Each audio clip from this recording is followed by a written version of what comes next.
ठाणे विटावा यांचे सहकारी मित्र ठाणे पोलीस हॅलो संदीप देसाई यांच्याकडून या ठिकाणी सुंदर अशी गाडी पळवली. शंभूला या ठिकाणी 500 रुपयाचं बक्षीस आलं. शंभू आपलं बक्षीस घेऊन जायचं आहे. आणि आजच्या जनतेच्या हृदयातल्या हिंद केसरी मैदानाचा आजचा ऐतिहासिक नोंद 10:04 50 गट पूर्ण झाले. सुटला या मैदानाचा गट क्रमांक विकास सर 51 पळतोय. या ठिकाणी बकासूरचे कट्टर समर्थक श्री शंभू इन्फ्रास्ट्रक्चरचे सर्वा लक्ष्मीकांत उरकुटे नागपूर यांच्याकडून या ठिकाणी बकासूरसाठी 5,000 रुपयाचं बक्षीस झालेलं आहे.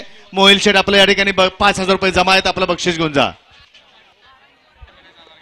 या ठिकाणी रत्नागिरी जिल्हा साठी या ठिकाणी उपाध्यक्ष आदरणीय बट्ट्याभाऊ शिंदे शिरगावकर या ठिकाणी उपस्थित झाले. शेठ आपले या ठिकाणी सहर्ष स्वागत आहे. महेश सेठ दर्जायकर आपण या ठिकाणी लाईव्हच्या गाडी बसूया. विशाल साईराज पाटील आपली या ठिकाणी वाट बघतायत. कार्लोस विशाल ड्रायव्हर करमाळेकर आपल्यापर्यंत आवाज जात असेल तर आपण या ठिकाणी स्टेज जवळ यायचं आहे. समालोचकांच्या रवी पाळके आपण पण या ठिकाणी या. किरण बोला पावती नंबर सांगा आत्ताचा. निकालच दिला नाही. बर या ठिकाणी रमेश आप्पा भाडळे आमचे मार्गदर्शक प्रसिद्ध बैलगाडी मालक यांचं या ठिकाणी आगमन झालं. आपलं या ठिकाणी सरसवगत आपण या ठिकाणी स्टेजवरती यायचं. आपला या ठिकाणी सन्मान केला.